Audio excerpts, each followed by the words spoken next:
Hello and welcome to British English with me, Alexandre.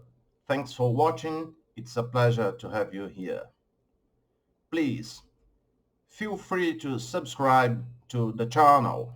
After all, you'll be the first to get the latest updates on that. As you might be probably known, this channel has been founded to help English learners all over the world to improve in their English. In that lesson, I'll be going through another news article from our BBC News UK. I really believe that it's possible to improve your English, to bring it to the next level by studying like that. Because at the same time, we'll be studying pronunciation, grammar structures, sentences, and the best of all, it's all about updated English. So why would you want to learn old-fashioned English, which you're probably not going to use in your daily life? It has proven, at least for me, to be a really effective way. For example, to increase, sorry about that, to increase your vocabulary. Because when you're reading out loud, your ears are listening to the words. You're not just using your eyes, but your ears. So we're gonna go through that lesson and try to be speaking a little bit slower so that you can understand that English is written in a way but spoken differently. And by doing that, I promise you, I've been studying English for quite a long time. And between many ins and outs, ups and downs, I've discovered the path to shortening the difficulties that arise in our lives. So let's start. It's not going to be something different. Again, we're talking about inflation. Inflation means a general increase of the prices. So it's a reality we're living today. Everything is expensive. Even basic food items. We have today in the world financial crisis, energy crisis, food crisis. Basically, food crisis and energy crisis. So it's all about that. So we're going to talk a little bit more about that. In that case, specifically about the economy in the UK. I'm going to be reading it a little bit slower, as I've just said. So let's start it. So this article is from the BBC News UK, and the headline says UK economy shrinks more than expected as rain and strikes hit. UK, follow me please. UK is the abbreviation for United Kingdom. The United Kingdom is a group of countries. It's composed of England, Wales, Northern Ireland, and Scotland. So it's a union. So basically, what it says is that the UK economy shrinks. To shrink means to become smaller, according to Oxford English Learners Dictionaries. To become smaller, especially when washed in water that's too hot, or to make cloth, etc., smaller in this way, to decrease. So the UK economy shrinks more than expected as rain and strikes hit. So we have loads of rain and strikes at the moment. This article has been published 1 day ago. Okay, let's continue. We have an image here where we can read stop cuts, protect the NHS, which the abbreviation for the National Health System. We have a similar system here in Brazil, differently from the one existing in the United States of America. We have some sayings here like save lives, etc. We have some protesters here, and this is a protest, as we can see. Okay, this article has been written by Michael Race. He's a business reporter from BBC News. Okay, let's start. The UK, the United Kingdom, the UK economy shrunk. The verb to shrunk is in the past. So let me just make an observation here. For example, when you take the verb to shrink, which I've already explained means to decrease in amount, the past of the verb to shrink is shrunk, and the past participle is shrunk, shrunk, shrunk, shrank, shrank, simple past, shrunk, past simple, and its ing form is shrinking. So always when you learn a new word, try to know how to say the word in its forms. For example, in the past, in the present. For example, if you consider the in the present simple, you say I shrink, you shrink, we shrink, they shrink, and then you go he or she or it shrinks. So it's only one verb, but you're learning its varied forms. The past simple is shrunk, the past participle is shrunk, and the ing form is shrinking. So it's like to kill two birds with only one stone. You learn one verb, but you factor it to 5, 6, 7, and you're increasing your vocabulary effectively.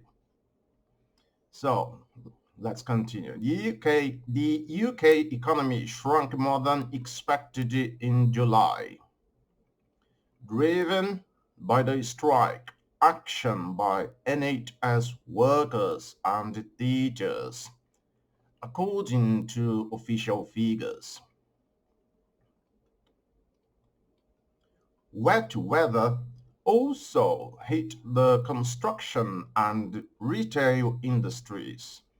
The Office for National Statistics, ONS, said, causing the economy to contract, to diminish by 0.5%. The figures were worse than analysts had predicted and continue a trend of weak economic growth in the UK. But the ONS said the broader picture for the country looked more positive. Darren Morgan, Director of Economic Statistics at the ONS, said while July saw the economic shrink, output across the services, production, and construction sectors had grown 0.2% in 3 months to July. He said a busy schedule of sporting events and increased theme park visits had provided a slight boost to the economy. The drag on the economy, the negative side, for July was partly due to a fall in output from the services sector, which includes the NHS. The ONS said the drop was driven by the industrial action, with senior doctors and radi stenographers striking overpay on 2 days each, and junior doctors walking out on 5 days in the month. Chancellor Jeremy Hunt said the latest economic figures showed many reasons to be confident about the future, and that the UK economy was now on course to grow faster than Germany, France, and Italy.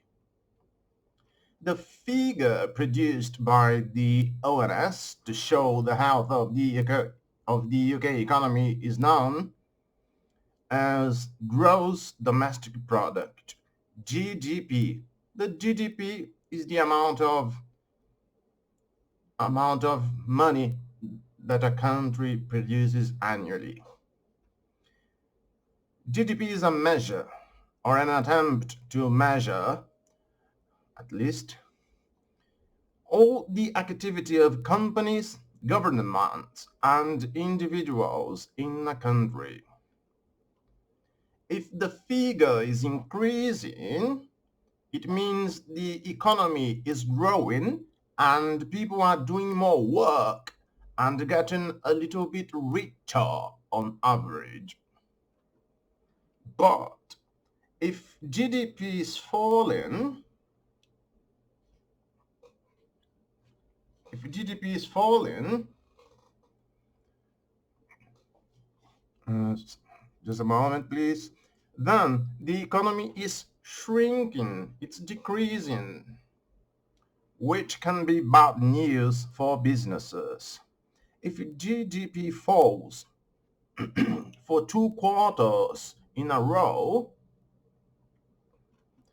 it is typically defined as an economic recession, and no country wants that.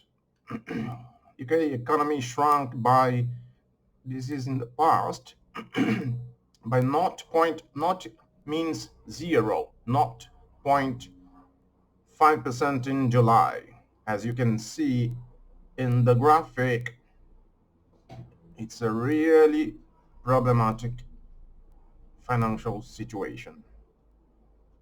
The source is from the Office for National Statistics, ONS, from the BBC. The UK is currently, nowadays, not in recession, but there have been concerns over the economy's weak performance in recent months. Rachel Reeves, Labour's shadow chancellor, said the new statistics on Wednesday marked, quote, another dismal day for growth, and that the Conservatives' slow growth crop was leaving working people worse off in a bad situation. Annie Rose, owner of horse riding company Cumbrian Heavy Horses, said July's wet weather affected her business because about 40% of her customers are tourists. When they have consistently poor weather, they go and do other things that are inside, or they go on low-level walks around the lake. That's not going to cost them a lot of money. Not sit on a horse in the pouring rain, she told the BBC. She said many recreational riding stables had closed in the UK simply because horse riding is expensive and keeping the animals is proving too costly. She said the cost of hay to feed her horses had trebled from around £4,000 to more than £12,000 last winter, piling further pressure on her budget. Paul Dales, chief UK economist at forecaster Capital Economics, suggested that July's economic figures could mean a mild recession has begun. But added he expected the Bank of England to raise interest rates a final time from 5.25% to 5.5%. The bank has been hiking rates in a bid to control the rate at which consumer prices in the UK have been rising, known as inflation. The economic theory behind increasing rates is that by making it more expensive for people to borrow money, they will then have less access. They will have less excess cash to spend, meaning households will buy fewer things and then price rises will ease. But it's a balancing act as raising rates too aggressively could cause a recession. Inflation fell to 6.8% in the 12 months to July, but the level is still more than three times the bank's 2% target. Households have been grappling with higher prices. They have been grappling with higher prices for everything from food to energy in recent times, and wage growth, on average, has only just caught up with the rate of inflation for the first time in nearly 2 years. I'm going to go through that article again, through that paragraph again. Households have been grappling with the higher prices for everything from food to energy in recent times, and wage growth, on average, has only just caught up with the rate of inflation for the first time in nearly 2 years. Okay, let's continue. But with interest rates at the highest level for 15 years, the cost of borrowing, including for loans such as mortgages, has soared, has increased. Although people with savings should benefit and get better returns on their money. The latest GDP figures released are an estimate of how the economy is doing by the ONS. It produces one of the quickest estimates of GDP of the world's major economies, about 40 days after the quarter in question. At that stage, only about 60% of the data is available, so the figure is revised when more information comes in and can change at a later date. We've just finished the reading of this article out loud. Now let's read a consideration from Darshini David. Sorry if it's not pronounced that way. Darshini David, Chief Economics Correspondent from BBC News. Much as we all like to moan about the weather, there was more than abnormally heavy rainfall impacting July's GDP figures. While these are just an initial start at estimating what activity was up to based on limited data and could be a blip, the numbers are a reminder that we may be looking at a dampening for the economy. Strikes in health, education impacted certain sectors. The pattern of bank holidays this year has caused some volatility in monthly numbers too. A wetter, a wetter July for activity was perhaps inevitable after an economically glowing June. Such volatility is why economists prefer to look at trends over quarters. And activity did still perk up between May and June as a whole. It was consumer spending that drove a resilient economy in the first half of the year, and that continued in some areas in July. Attendance, the number of people who goes to an event, At the likes of sporting activities and festivals did well. But was that partly down to true grit?